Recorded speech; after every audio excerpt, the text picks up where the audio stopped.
Okay, Unit 3. Unit 3 is much more interesting. We're getting into real detailed bonding stuff. There's three kinds of bonding we're going to be talking about.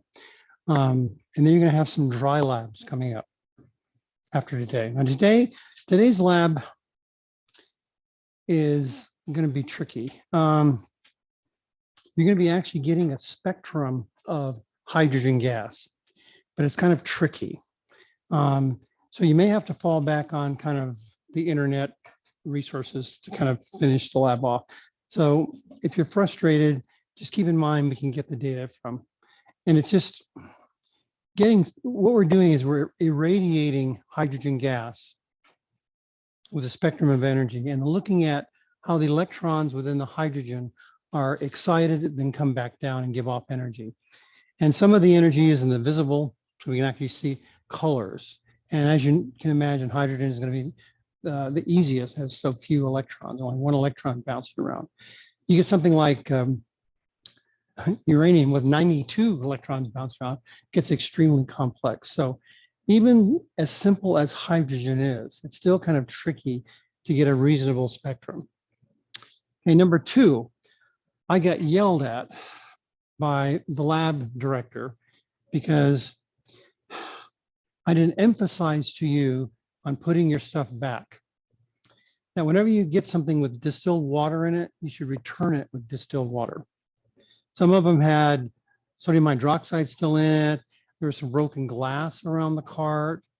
And I was not feeling very well yesterday at all. I was having a mild migraine. So I was kind of, and you notice I was sitting there going like this. That was because I was relieving strain on my neck because of the migraine.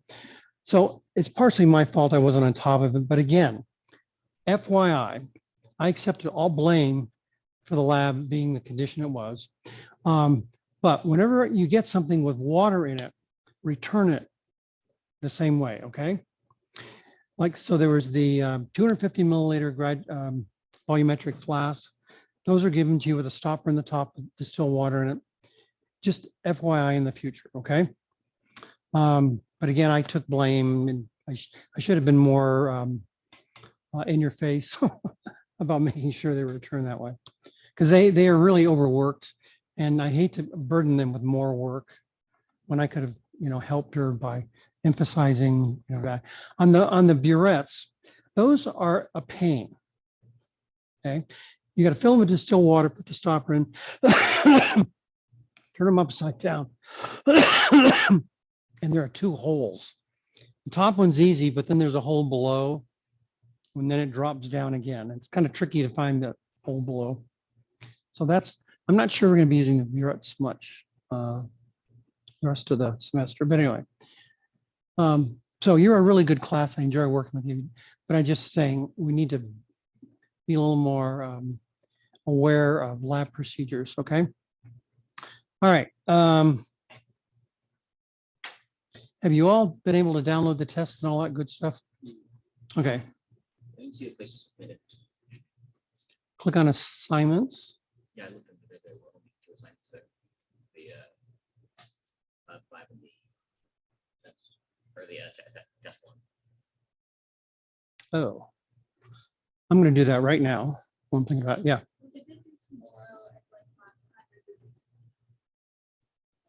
I'm sorry.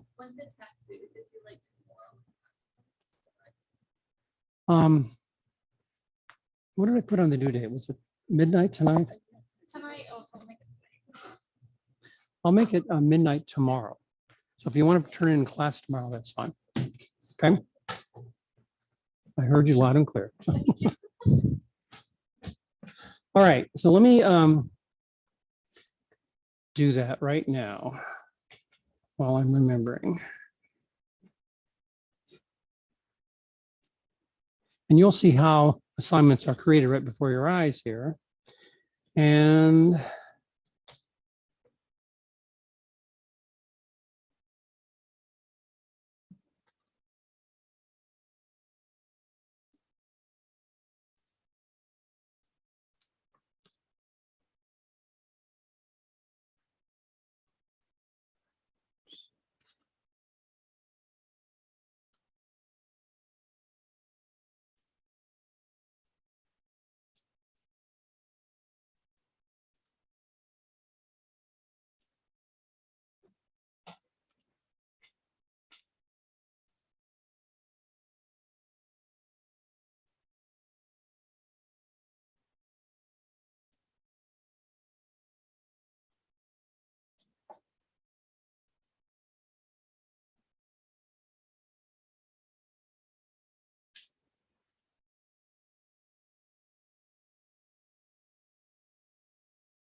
Okay.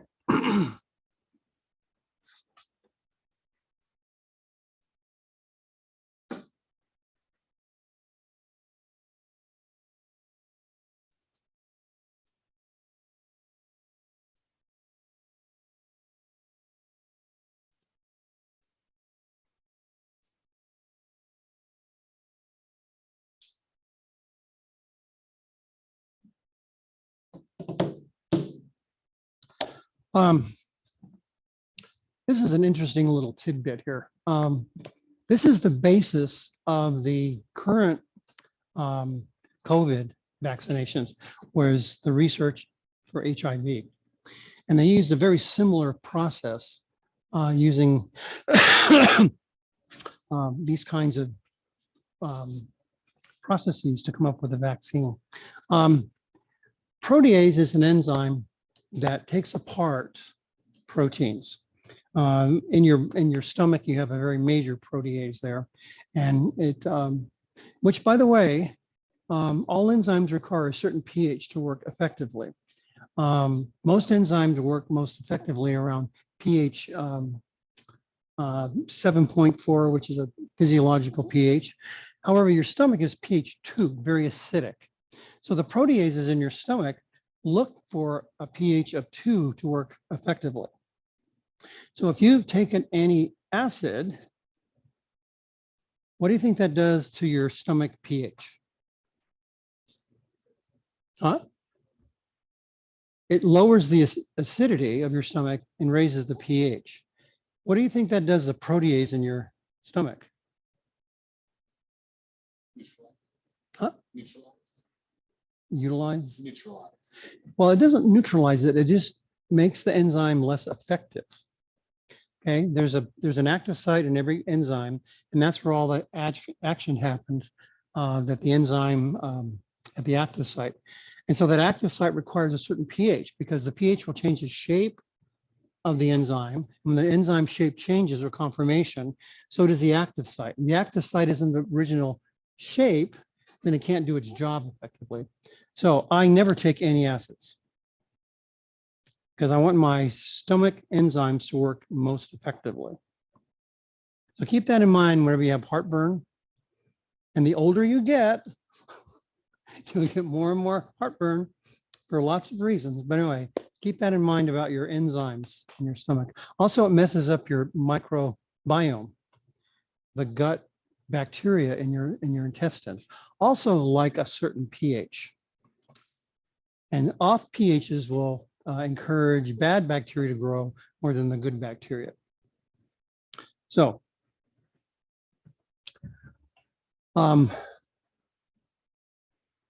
certain enzymes are bad for you. Obviously, HIV protease is bad for you. So anyway, what they're saying here is at the active site of the enzyme has to bond with the substrate. The substrate is the biochemical version of reactants. So reactants and substrate are the same thing. So the substrate is binding inside the active site. So they're using bonding theories to emulate that active site. In fact, when I was in graduate school, a friend of mine was a biochemistry professor, and his lab mimicked active sites on a computer program. When you walked into his lab, there was nothing wet in there. It was all computer terminals. And in those days, it was punch cards. So it was a bunch of punch card in there to create programs to actually model the active site. And had he not had enough money to support me, I would have been in his program because it was really fascinating. I used to teach programming and robotics in school, so I'm really comfortable programming. But anyway, so he was heavily involved in how bonding works because he had to simulate that on a computer program. It's really interesting work. Okay, anyway, so there are 2 chapters on bonding. Bonding chapter 1, bonding's chapter 2. Now, my slides are from version 4 of your textbook. When they went to version 5, they renumbered the chapters. Just noticed that this morning. I went, holy shit, These don't match. So anyway, go by the title rather than the chapter number. Okay. All right.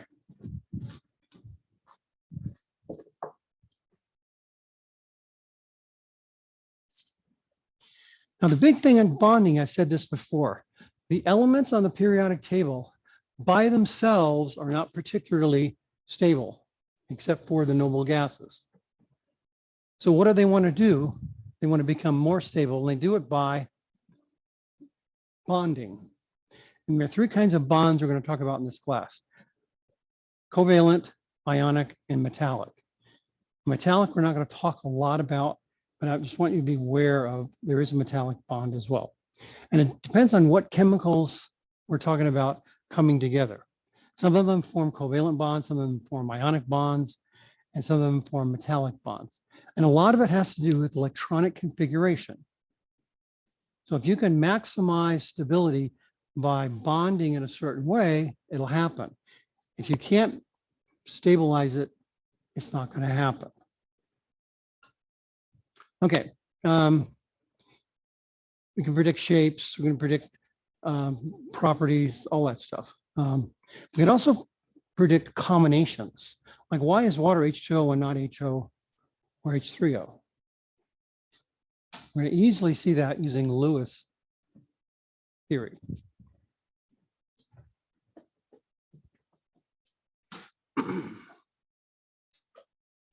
So Dr. Lewis had a problem. He looked at something like this.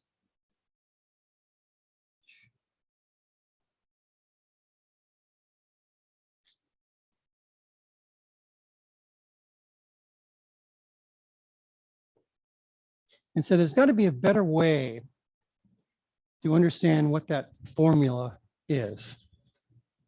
What does it look like? And he came up with the idea of looking at the valence electrons. So valence electrons, again, are coming into play.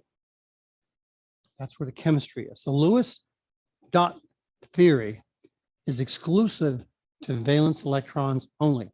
So the core electrons, they don't participate again.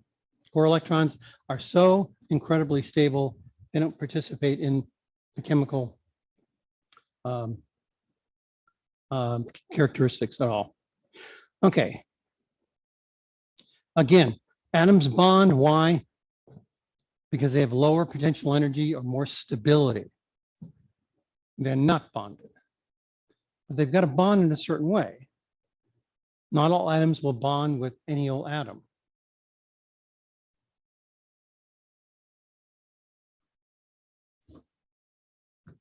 You have positive nuclei repelling one another because they're both positive. You've got electron-to-electron repulsions. And then you have nucleus electron attractions. So those three interact all the time. So it depends on how big the atom is, how small it is, its electronegativity, its electron affinity, a whole bunch of characteristics come into play. And most importantly, its electronic configurations. They're a big key. And I mentioned this already, but there are three kinds of bonds I'm going to talk about in this chapter. Chapters, there's two chapters here, okay? We have an ionic bond. Ionic bond, by definition, is when electrons are transferred from a donor atom to a recipient atom. That's 100% transfer. Covalent bonds are shared. And then metallic bonds, the electrons are pooled. So these two are sort of similar. There's a matter of sharing. Okay, an ionic bond is between a metal and a non-metal. So going back to the organization of the periodic table, we have all these are metals. These up here in the top right corner are the non-metals. So when you have a metal like sodium and chlorine coming together, that's a metal and a non-metal. Then you're going to have an ionic bond. If you have two nonmetals like chlorine and chlorine, then you're going to form a covalent bond. And then the metals to another metal is a metallic bond. Okay, so we have electron transfers for ionic, electron sharing for covalent, and electron pooling for metallic.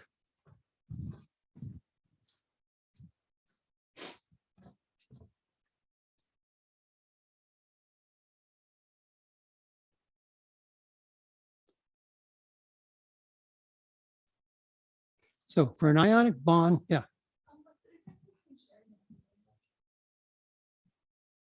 Now you have to remember, I'm very old. You need to speak up. What's the difference between sharing electrons? When you have a metal with a metal, they have lots of electrons that are able to kind of move around from atom to atom. So there isn't a distinct sharing. It's just a loose group of electrons. That's why metals conduct electricity, because these electrons are kind of loosely bonded and they can move. The definition of electricity is movement of shared ionic charged species. Electrons, as you know, are charged. So if there's a bunch of them there that's kind of free to move, they can move along. So it's metallic bonds are kind of flaky covalent bonds. They're not real strict. Like a covalent bond is very ordered and very precise, but not a metallic bond. So metal to metal, copper to copper, i.e. wire. But it doesn't have to be electrons to make electricity. Any charged particle, like inside of a battery, electrons don't flow inside of a battery. Charged particles do. The electrons flow in the wire attached to both sides of the terminal in a battery. Okay.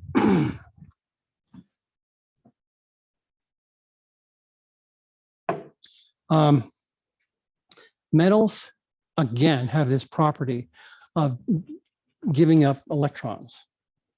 That's why they form cations really easily. You easily donate an electron.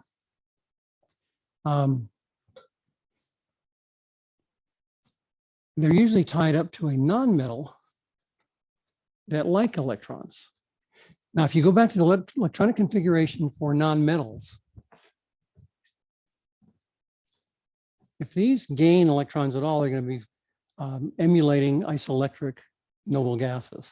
So that's why they like to accept electrons. These guys down here like to lose electrons, particularly the 4s or the s electrons, easily. So it's like a marriage made in heaven. Opposites attract, right? In relationships, sometimes. Okay.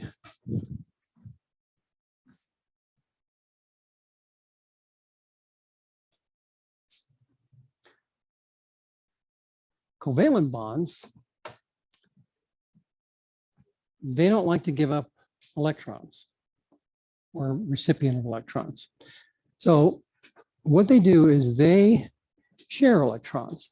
And when you share electrons, you're given the same advantage of transferring electrons. Both achieve the same amount of stability, either through sharing or through transferring. But again, the bottom line is it's more stable by doing this bonding than they are singly.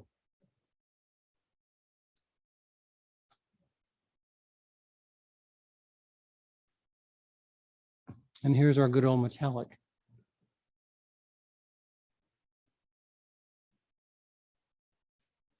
And metallic bonds are kind of interesting. You've got these cations that are giving up their electrons, but not really. They're donating them to a pool of electrons that all of them can share.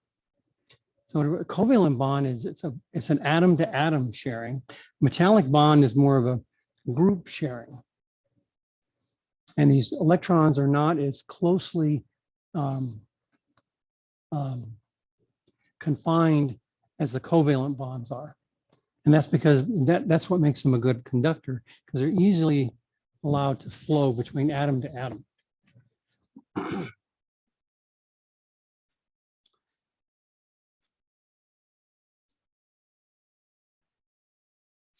And again, valence electrons are what make up the chemical characteristics of the atoms. And the reason for that is they're the most unstable of the all atoms in all the atom. Core electrons have nothing to do with chemical characteristics. Lewis theory is about valence electrons.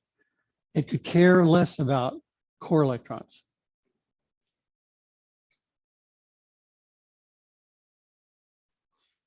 Now, when you do a Lewis structure, you need to know how many valence electrons are total between all the atoms.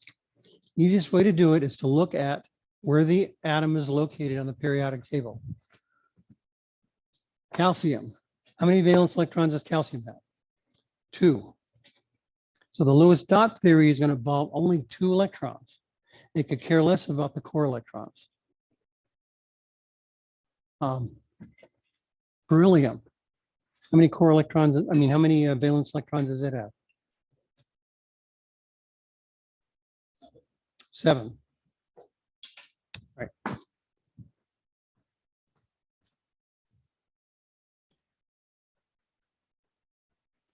Now you're going to be putting the electrons a certain way. If we look at oxygen, it has 6 valence electrons. And notice we have 4 areas where the electrons are going to go. But we have 6 electrons. So we have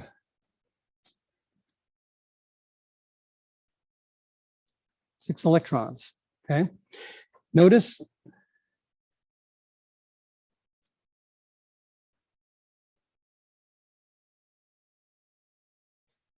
okay, that takes care of 4 of them, but what do we do with the other 2? And what we're going to do now is pair them up. Now the deal is, if you look at the electronic configuration for oxygen, it looks like this.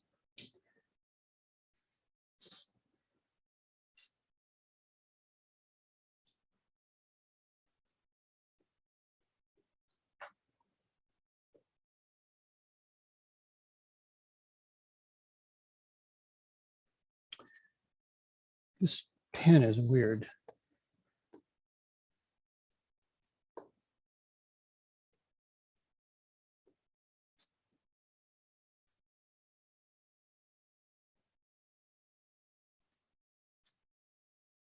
Okay, so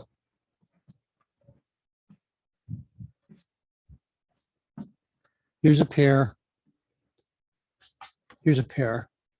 2 singletons left over. That's why we're pairing these up. Okay. So you need to know the electronic configuration on all your atoms before we can start creating this Lewis structure. Yeah.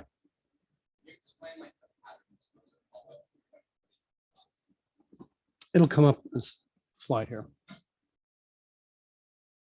But if you forget that, you just do the electronic configuration and it'll fall out. If the orbital has a pair of electrons in it, those 2 electrons are going to be together. If you've got singletons, they'll be single. This is what you're talking about, right? Yeah. But again, I want to emphasize that you don't have to memorize this. Just look at the electronic configuration.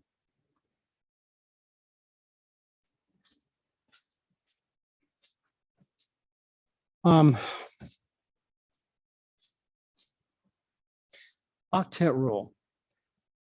I don't like to talk about an octet rule because it's got a lot of exceptions. Think in terms of, instead of an octet rule, think of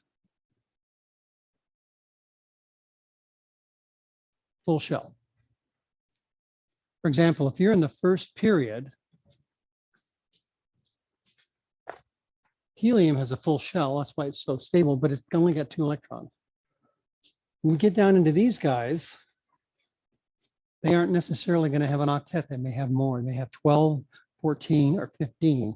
to have a full shell. So I want you to think now, instead of the octet rule, think full shell rule. And it's much more generic and it'll cover everything. No exceptions there.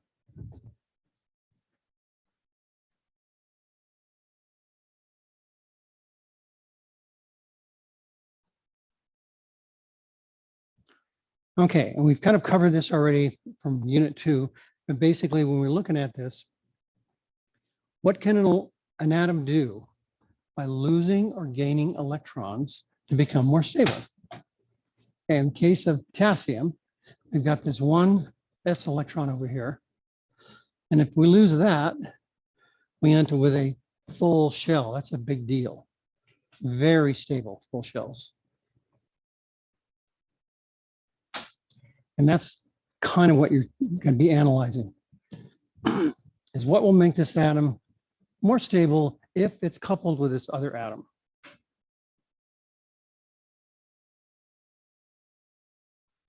So if we look at only Lewis versions, this is what they kind of look like. Okay, now this is a metal and a non-metal. So what kind of bond does it form?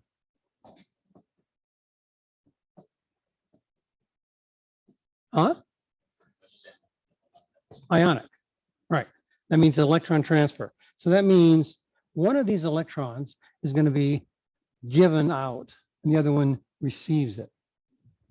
Now think about electronegativity. Which is more electronegative, potassium or chlorine? Chlorine. Remember, the top right is higher electronegativity than the bottom left. So that means this wants this electron more than potassium. So potassium says, great, here, take it. So this goes over to the chlorine. And notice when that happens, chlorine's now got a full shell, and so does potassium. So potassium metal is very rare. The reason why it's rare is because it wants to react to become K+.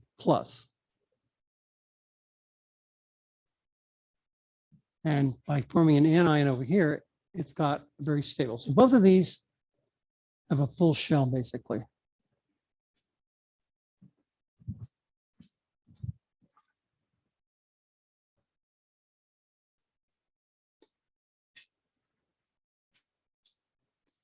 Okay.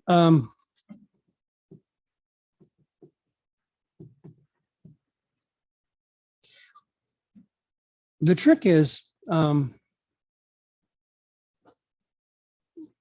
ionic bonding is 100% electron transfer.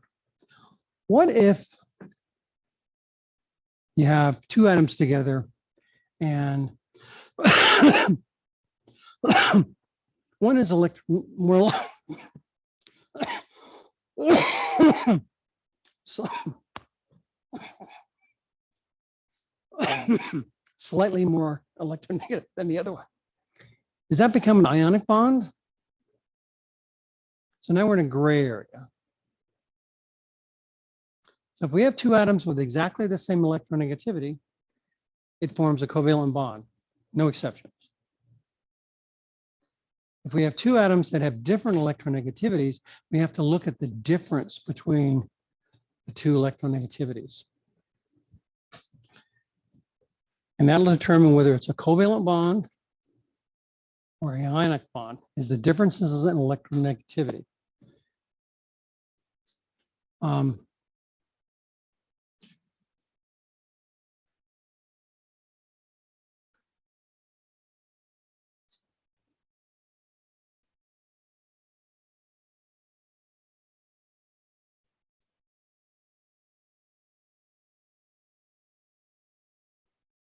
Now we're going to find when we get into intermolecular forces that there are two forces involved in whether an atom is going to dissolve in solution or not.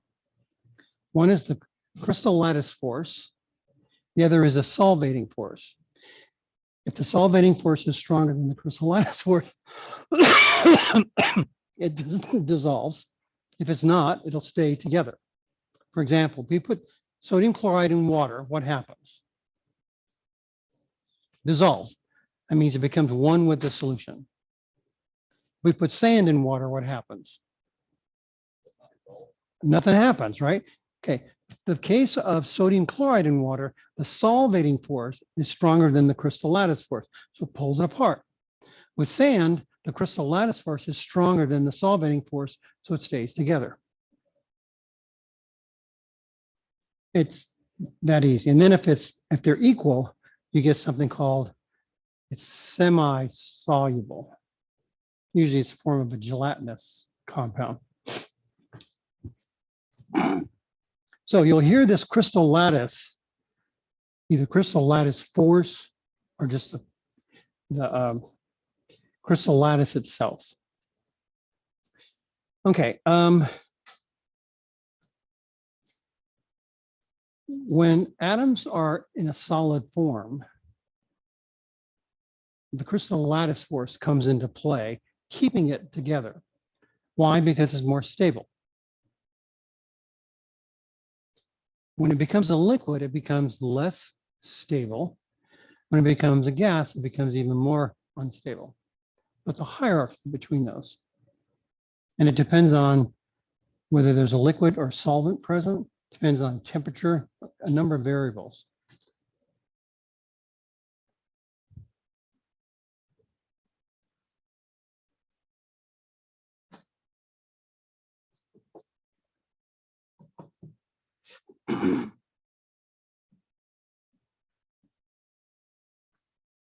So if you have sodium chloride in water or a solvent, it's scattered all over the place. And each one of these sodiums surrounded by water, each one of the chlorides is surrounded by water. That's called a hydration sphere.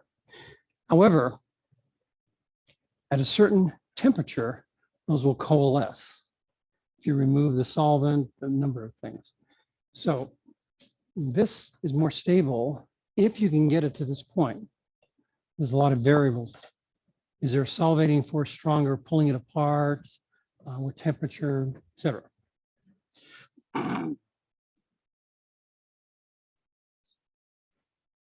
Okay. There's a way to calculate that. And that calculation involves things like ion size, a number of things.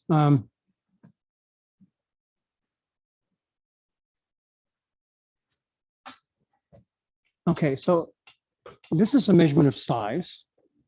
This is a picometer. Notice that they aren't all the same size. The chlorine obviously is the same, but what's different between these guys? What's different in the cations there?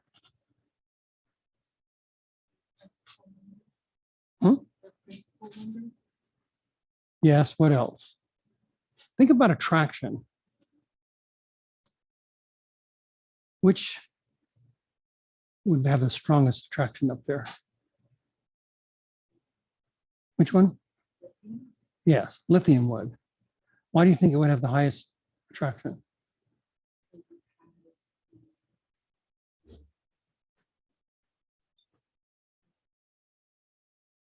Did it have like the lowest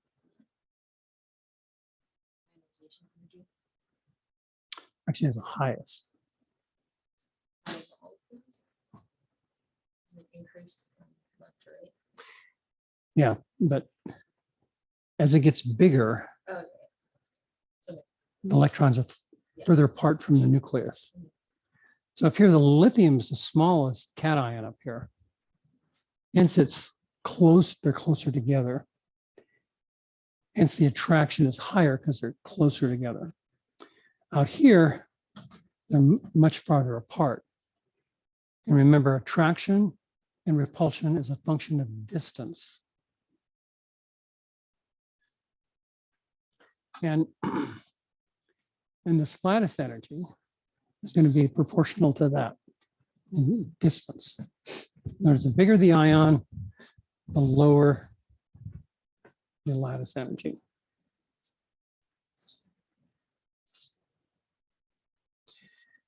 Yeah.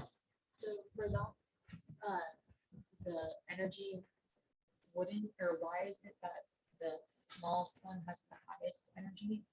Is the The energy combination. is the energy how much it takes or how much it like releases? It's a measure of stability. Okay, So the higher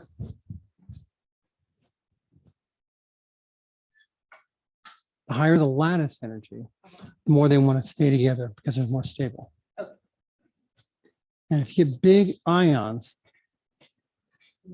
the attraction becomes less and less for two reasons. One, distance between the two nuclei. And also the core electrons tend to shield the outer electrons, which makes them less effective. Okay. So those two factors is what goes into this lattice energy. Okay.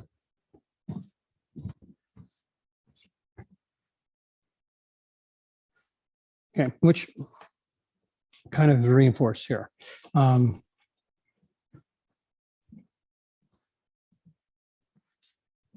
Larger the charge, stronger the attraction. The attraction is a function of two things: charges on each atom and distance.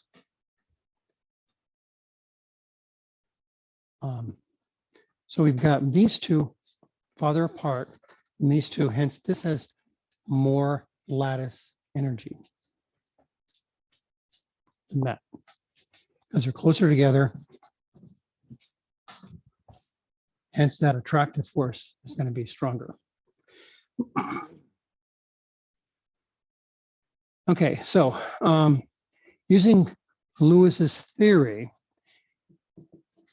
you can actually use that to predict certain chemical properties. Things like boiling points, melting points. Frequently, you can determine whether it's going to conduct electricity or not by the formation of ions in the water. Lots of things. The Lewis structure is very handy. Besides predicting what the atom looks like structurally, you can also use it to predict its chemical characteristics. So ionic compounds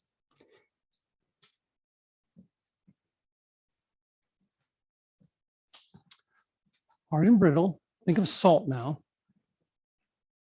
Dry salt is brittle. Smack it with a hammer, it doesn't bend, it shatters. To melt salt, you got to get it pretty hot because that lattice energy is keeping them together. So you need a lot of energy to pull apart that compound because of the lattice energy. In the liquid state, because we have, again, charged particles in an ionic compound, when those are liquid, the charged particles can move. And that's the definition of electricity, movement of charged particles. Many, because they're ionic, are soluble in water. Water is very polar. Ionic compounds tend to be polar. So you have polar and polar together, like dissolves like. So ionic compounds tend to be very soluble in water. Because of this, we end up with charged particles floating around water. Now remember, water does not conduct electricity. Why doesn't water conduct electricity? All of you sitting in a bathtub does not want a heater sitting next to your bathtub to drop in the water. Why? Get electrocuted. But additionally, water does not conduct electricity. Doesn't that seem like a conundrum to you? What's going on here? Yeah. Water doesn't conduct electricity. It's the stuff that's in the water. That's the electricity. Yeah, exactly. So if you've got something in the water that's charged, like sodium and chloride, or whatever else is in your tap water, that's what conducts electricity. That's what's charged, not the water itself. Yeah. Yes. Or distilled water, even better so. So you could take a spa with distilled water, and assuming your spa is clean, it doesn't matter if the heater drops in the water or not. It can't conduct electricity. So covalent compounds we're going to find do not conduct electricity. Water is a covalent compound, which is weird. I mean, everyone knows, water conducts electricity, but it's the thing they don't understand. It's not the water, it's what's in the water. And what's in the water is also has to be ionic. So if you were in the bathtub with distilled water and you dump a bunch of benzene in the water, nothing would happen because benzene is very nonpolar, all covalently bound, and it doesn't produce ions. You could dump in gasoline, pure gasoline, like octane. Yeah. What's the difference between chlorine and chlorine? Has to do with electronegativity between the two atoms. And we're going to get into that in a minute. That's a good question, though.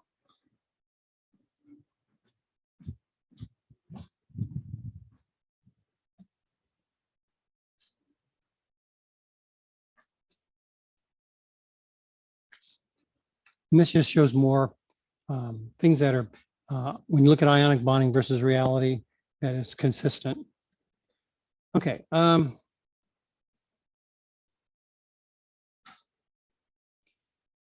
Okay. All right. So electrical conductivity means we have to have charged particles available.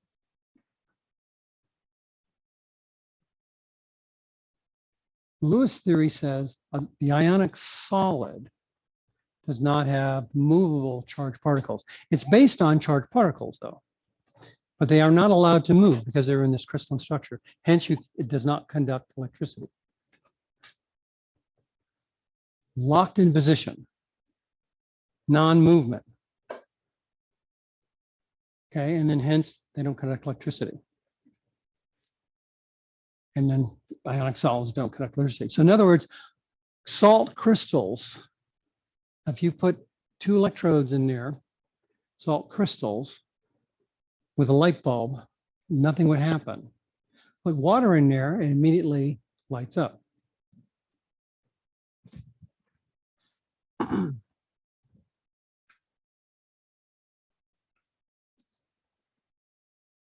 Okay, again, once you get a liquid state, the solvating properties of the solvent pulls out the ions into solution. Now we have charged particles that are free to move. That means conductivity can happen. Electricity can then flow through that solution of charged particles. So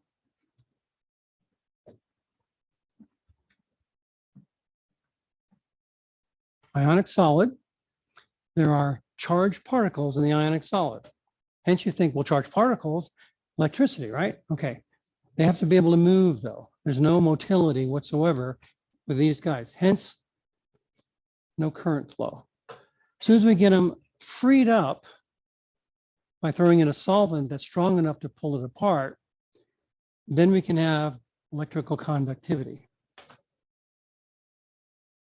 That's the important part. You have to have 2 things to be electrical conductivity. You have to have charged particle.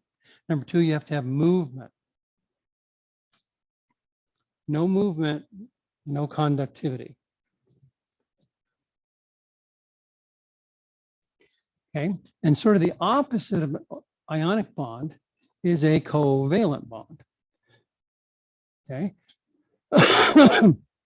covalent bond does not transfer electrons. Okay, its stability is purely from sharing. Now, if we look at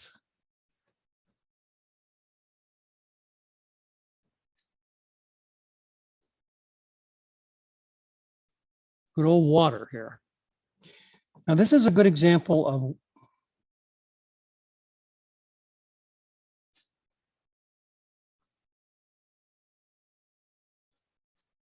now Lewis, using a Lewis theory, this is what water would look like. But it doesn't look like that. Now we're going to get into something called valence share electron repulsion theory, VSEPR theory, and it's going to show why Water doesn't look like that. That's going to be one of the dry labs.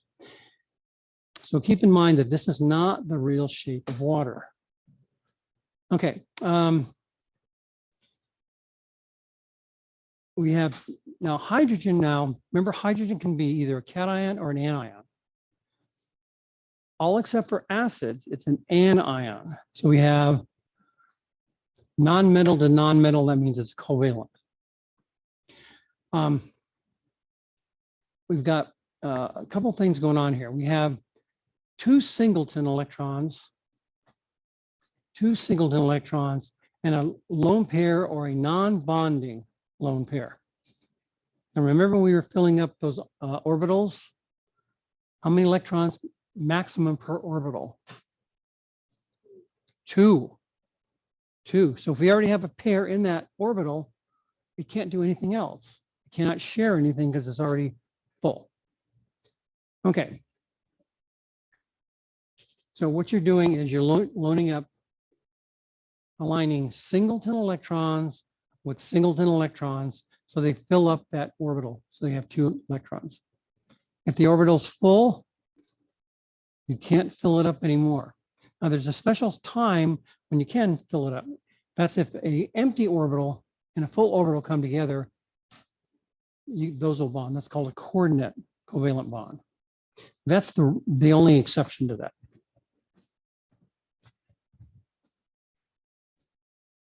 Okay. A single covalent bond is a bonding between two electrons, is a bonding between two singleton electrons forming a pair of electrons in one orbital. That's a single covalent bond.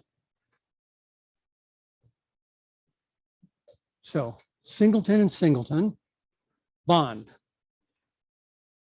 The other H over here is a singleton, so singleton and singleton bond. So we end up looking like this.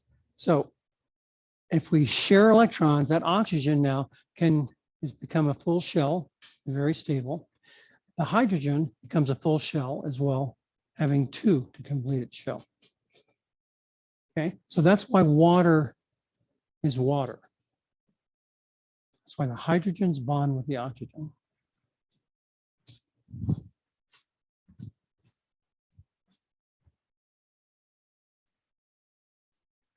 You can also have two sets of singletons coming together. So you can share one set of singletons, two sets of singletons, or three sets of singletons. So you can have a single, double, or triple bond covalently. And it's simply a matter of filling in and getting full shell here, full shell here. Now this is the reason why it's full shell now is 2, 4, 6, 8. So double bond counts as 2 filled orbitals. A triple bond counts as 3 full orbitals. Single bond counts as 1. So we can have single, double, triple bonds. Organic chemistry work a lot with double bonded atoms. A little bit with triple, but mostly double bonded. In biochemistry, don't work with triple bonded at all, because our body has they're called alkynes in our body. Strictly single and double bonded molecules. So frequently a biochemistry class will focus on the single and double and will not focus on triple bonded because they just aren't in your body or any biological system because they're really kind of hard to form and they just aren't around. And here's an example of triple bond. Now, one thing to notice here,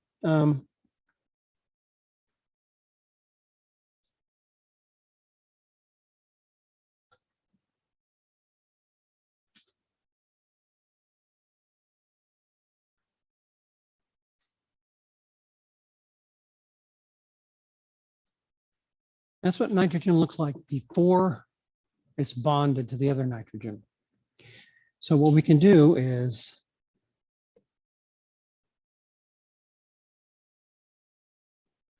that's one orbital. That's another one. That's another one. That's where the three become a bond.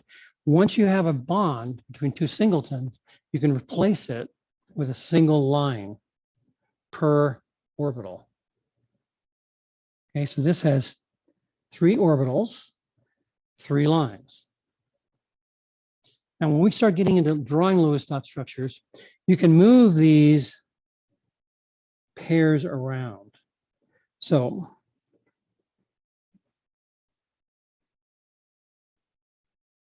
we can write that like that, for example. So whenever you see my key on the Lewis dot structures, if my pairs are in a different location than your pair, that doesn't mean it's wrong, okay? That just means I coincidentally put it there. So you can move these singletons and doubles around for convenience. And that usually comes into play. Like for example, here, how inconvenient is this one connecting up to that one?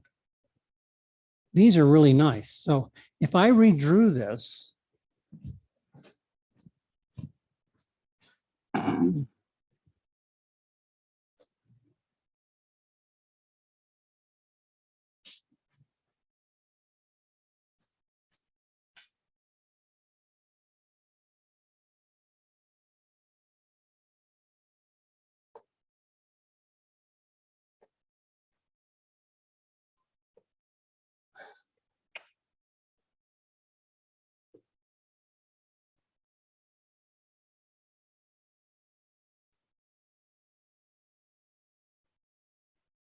see how convenient that was?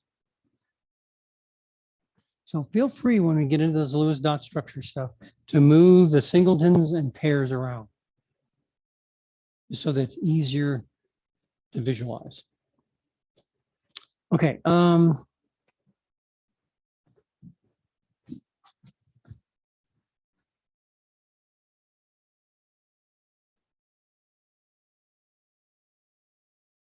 Okay, and then we're looking at Lewis dot structures in terms of reality. It's quite handy. Many of these issues are proven to be consistent with reality. Now, this is the part that drove Lewis to start coming up with some of these ideas.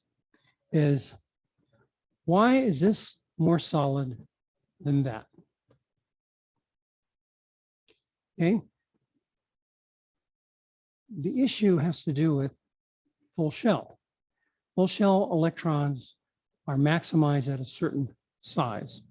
Either it's 2, 8, 12, 15. So oxygen can only have 8 maximum. Period 3 has the D's in them. That's why you can go further than 8. So oxygen wants 8 electrons to share total. Hydrogen wants 2. Well, if you've got an extra hydrogen there, what are you gonna do with that extra hydrogen? It's a single lone pair. What's another name for a single lone pair electron? Non-bonding. And what else? You've probably know all of you have heard this before. It's called a free radical. Free radicals are BA. Who knows what BA stands for? Badass. Okay. So free radicals are really bad. They're extremely reactive because they're so unstable. So it nails whatever's next to it to become more stable. Well, it happens to be an organ in your body. It's going to mess it up. So free radicals are really unstable. So that's the reason why this wouldn't form, because they end up with a single electron there, or a free radical. And that's bad news for an organism. Yeah. Just being negative. Example that you showed in the brackets. Why would it be positive? We're looking at the number of potential electrons and we're short one. Right, but isn't it giving off an electron?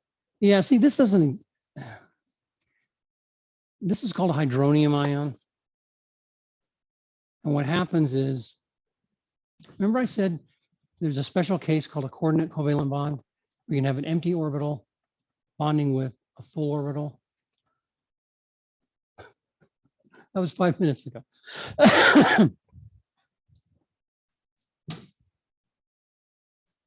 Okay, so let's look at this guy over here.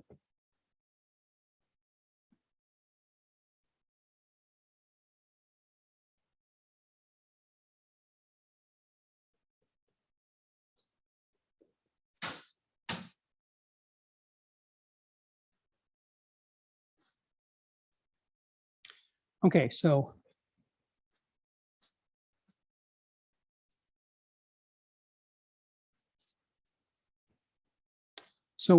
why doesn't the H bond with the oxygen?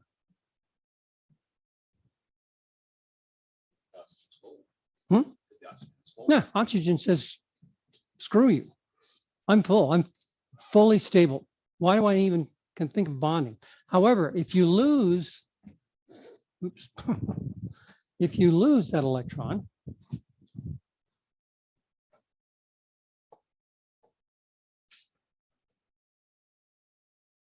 my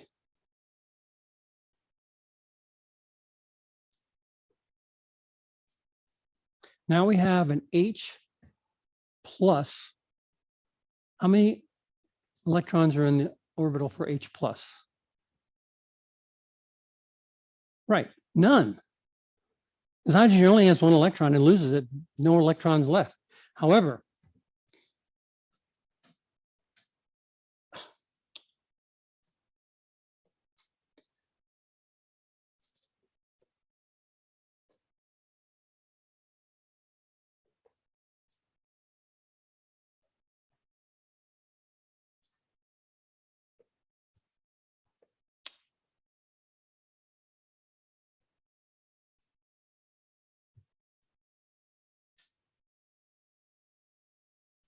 the empty orbital of the hydrogen wants how many electrons to be full?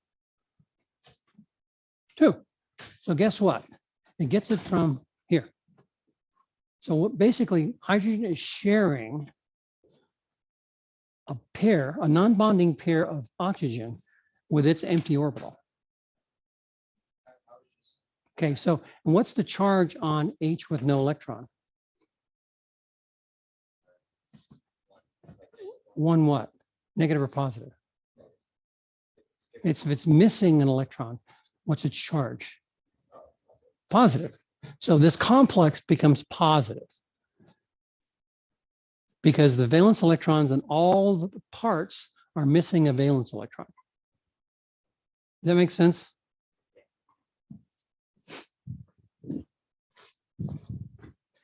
So that's why you put it in square brackets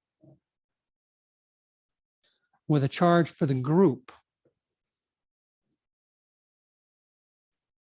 And that bond between that empty hydrogen and the oxygen pair is called a coordinate covalent bond.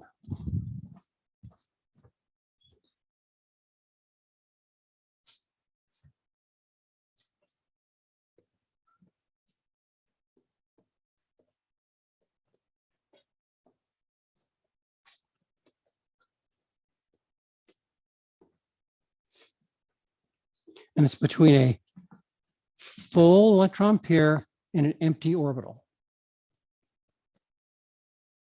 And the hydronium ion OH3 plus is a really good common example.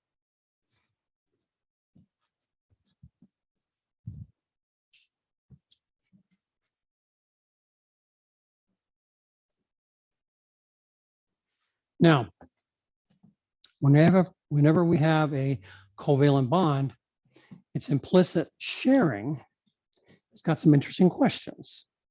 What if the sharing is unequal? What then? Is it still a covalent bond? Or is it an ionic bond? Still share. Magnetic, so it- Okay, it's, the question is, it's a gray area, right? So how do we know whether it's a pure covalent bond, equal sharing, a polar covalent, unequal sharing, or ionic? Perfect. It's a difference between the electronegativity between the two shared ions. Very good. Okay, so just as an aside,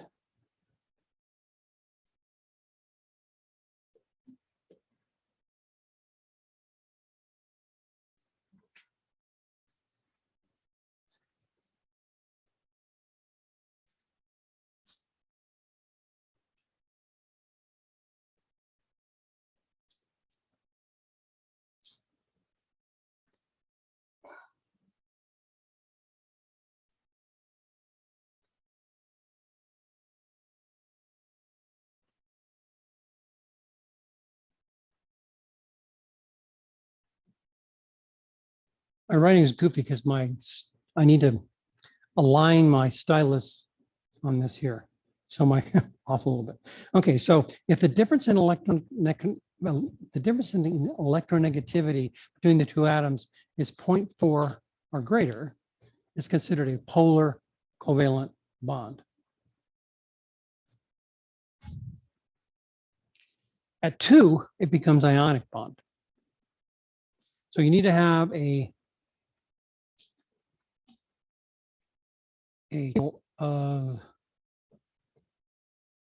there is one here.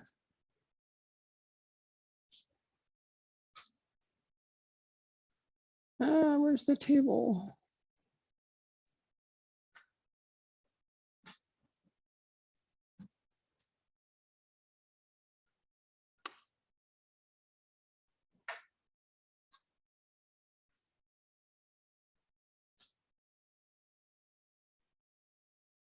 Okay, here it is. So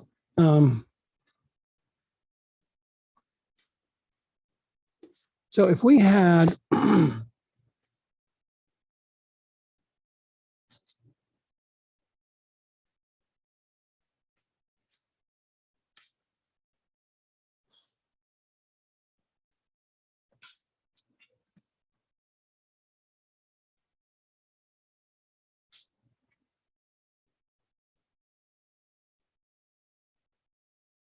so we had an HO bond.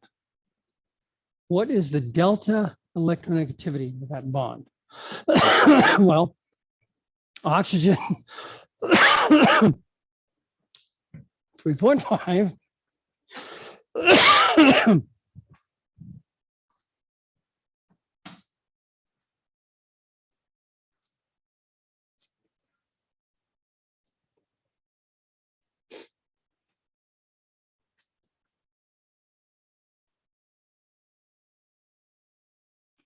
Hydrogen is 2.1.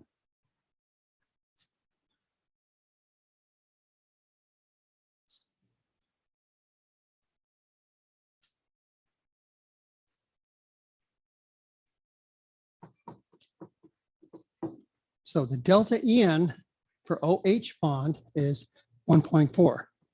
So would you consider that a pure covalent bond, a polar covalent bond, or ionic?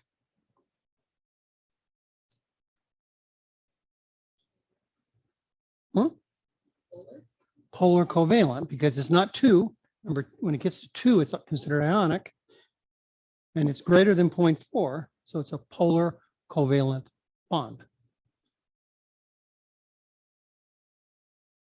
If it's less than 4, you start getting closer and closer to the 0 delta En, which is a pure covalent. So there's a gray area going from pure covalent to ionic. Does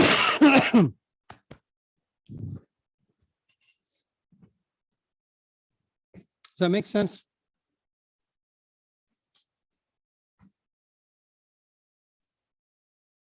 What about that bond?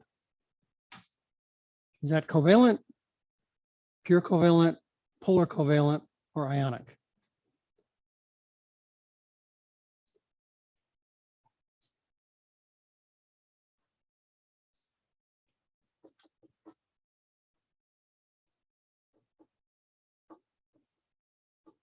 What do you think?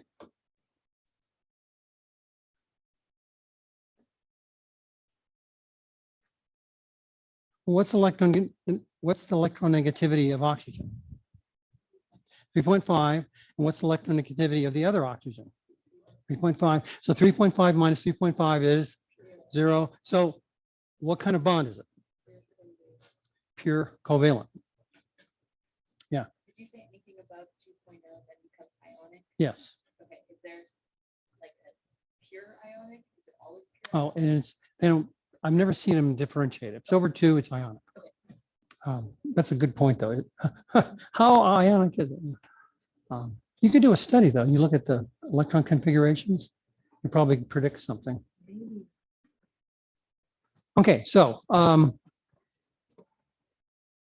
again, fluorine's highest electronegativity, francium or cesium down on the bottom left, lowest electronegativity.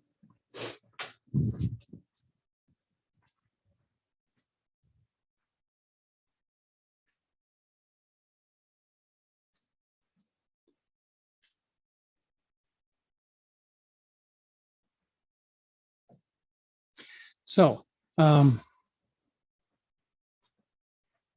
these are the differentiations, okay? So we have equal sharing. That means delta En is 0, pure covalent. When it's 0.4, sometimes on the texture reading, it could be 0.5, and it varies between either 0.4 or 0.5 being the milestone there. Up to 1.9, it's a polar covalent. The closer you are to 2, the more covalent it is, the more uneven sharing. Less than 0.4, it's considered a non-polar covalent, but not pure. So no, it's a little bit of polar, not much. And then 2 or more is ionic. So those are the 4 states. Yeah. So if it's 0.4 exactly, I was supposed to say it's non-polar or It's a less than 0.4. if it's exactly 0.4, because the ends at 0.4 for non-polar, it also means that polar. So it just- Yeah, I mean, just shades of gray. I don't know if it's 50 shades of gray, but it's shades of gray. And, you know, 3.9 versus 4 versus 4.1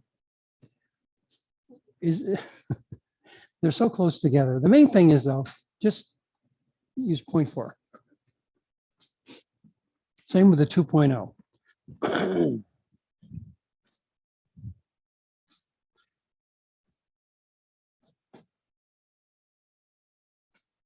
Okay, and I want to end this today at this point here.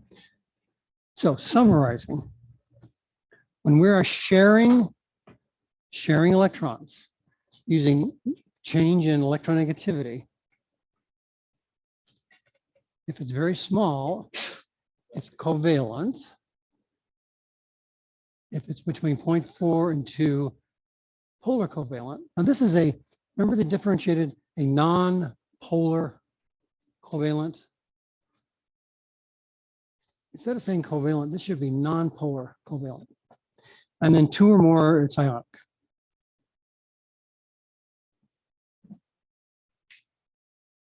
Okay, that's what I wanted to cover today. So we're in good shape. Notice the most math is subtraction of decimal. Lots of math.